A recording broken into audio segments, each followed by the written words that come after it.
Akashvani presents Morning News.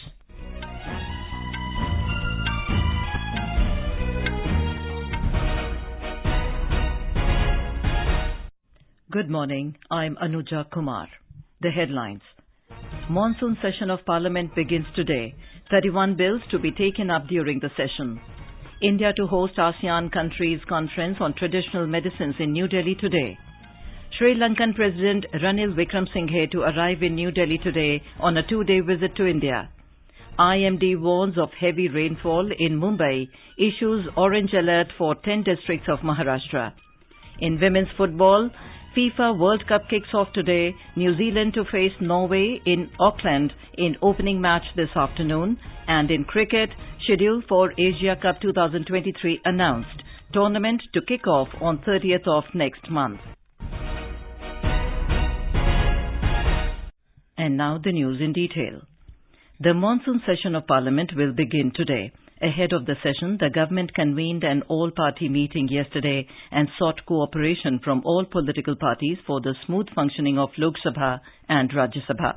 Briefing media after the meeting, Parliamentary Affairs Minister Prahlad Joshi said 31 bills will be taken up in the monsoon session. Session शुरू होने वाला है और सरकार के पास अभी 31 listed items है. Opposition parties have also given suggestion और कुछ हमारा सहयोगी दल भी सजेशन दिया है.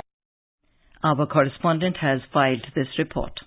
The monsoon session will continue till 11th of next month and there will be a total of 17 sittings in this session spread over 23 days. During the session, important legislations including the Government of National Capital Territory of Delhi Amendment Bill 2023, the Cinematograph Amendment Bill, the Biological Diversity Amendment Bill, the Multi-State Cooperative Society Amendment Bill, the Digital Personal Data Protection Bill, the Forest Conservation Amendment Bill, the National Dental Commission Bill, the National Nursing and Midwifery Commission Bill and the Railway Amendment Bill are expected to be taken up. With Diwakar, Bhupendra Singh, Akashvani News, Delhi.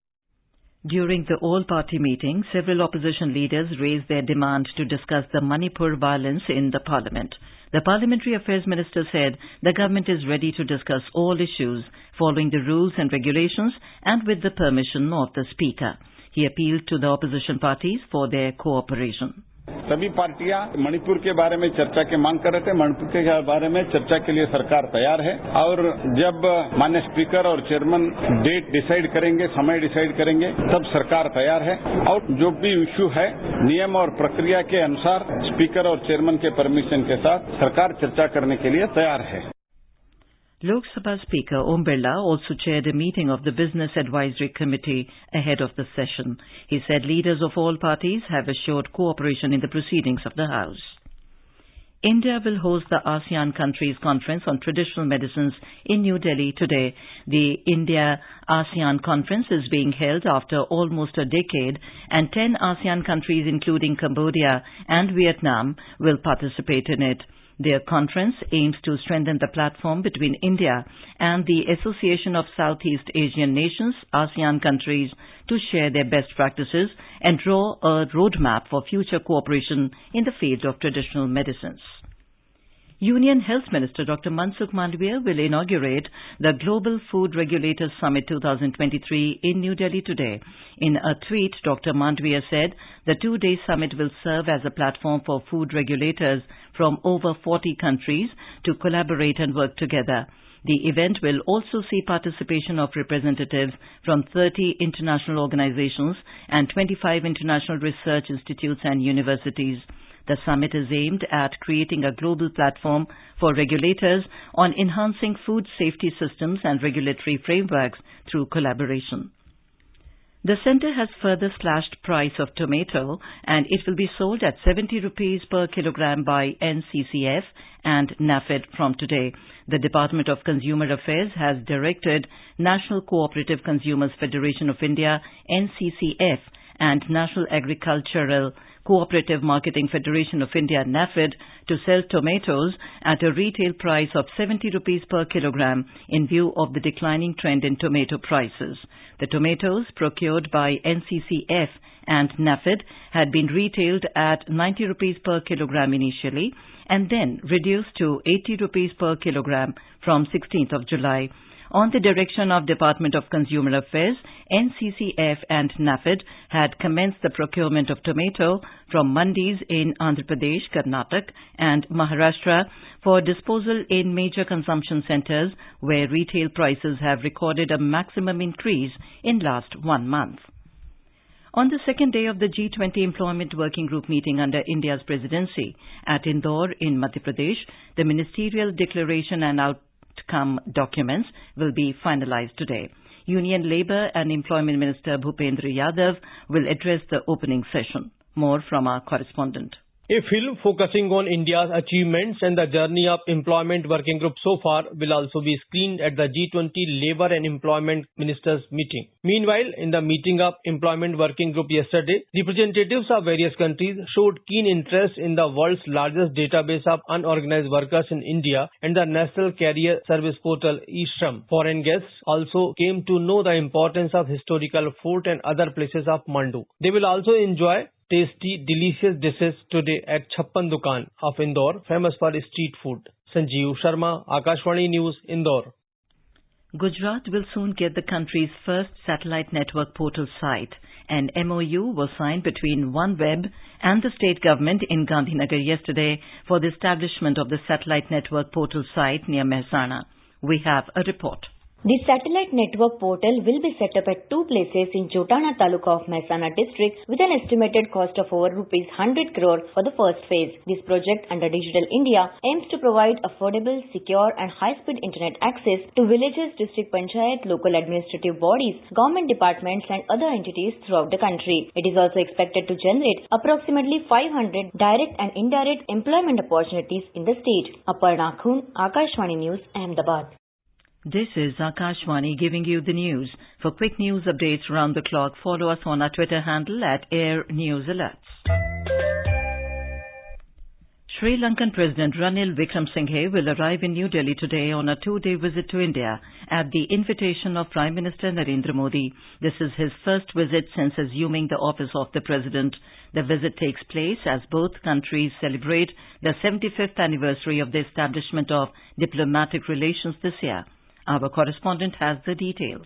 Sri Lanka President Ranil Wickremesinghe's visit to India will reinforce long-standing friendship between the two countries while at the same time explore avenues for enhanced connectivity and mutually beneficial cooperation across sectors. The President's visit comes at a time when Sri Lanka's weak economy shows signs of recovery after the 2022 economic crisis when it was hit by a severe shortage of foreign exchange reserves. India had helped Sri Lanka with dedicated credit lines for fuel and essential items. During the visit, President Wickremesinghe is scheduled to meet his Indian counterpart Srimati Draupadi Murmu and hold bilateral discussions with Prime Minister Narendra Modi and other Indian dignitaries on a range of issues of mutual interest.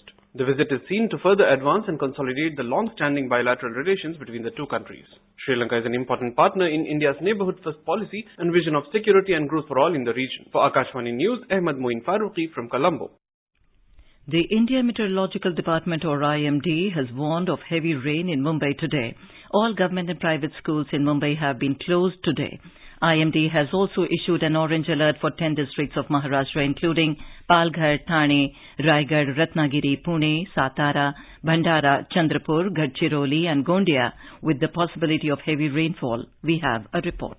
According to a prediction issued by the IMD today morning, intermittent, moderate to intense spell of rain will continue over parts of Mumbai, Thane, Raigad and Palghar for the next 3-4 hours. The IMD has also predicted that intense spell of rain is very likely over northeastern suburbs, Thane and Raigad. An incident of landslide has been reported at the Khalapur Tehsil in the Raigad district. 2 teams of NDRF have been deployed. According to Raigad Police Administration, 22 people have been rescued so far. Maharashtra Chief Minister Eknath Shinde visited the disaster control room at Mumbai Civic Headquarters yesterday evening and reviewed the situation. Speaking to reporters, Mr. Shinde said that the entire machinery is alert and out on the field to assist citizens. Prarthana, Akashvani News, Mumbai.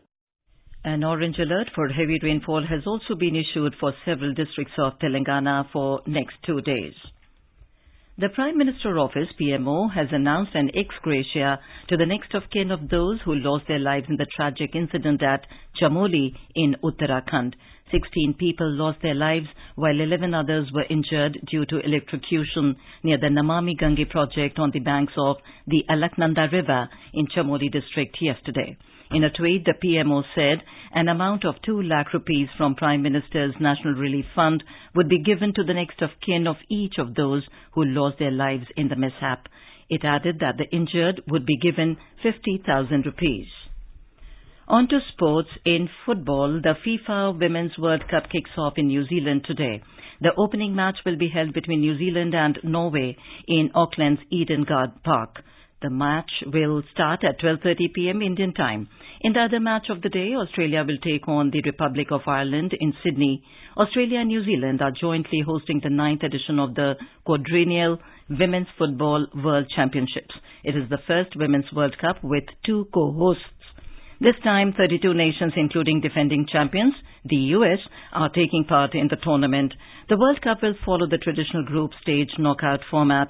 For the group stage, the teams have been divided equally into 8 groups of 4 teams each. Teams in each group will face each other in single-legged round-robin matches, and the top 2 sides will progress to the round of 16.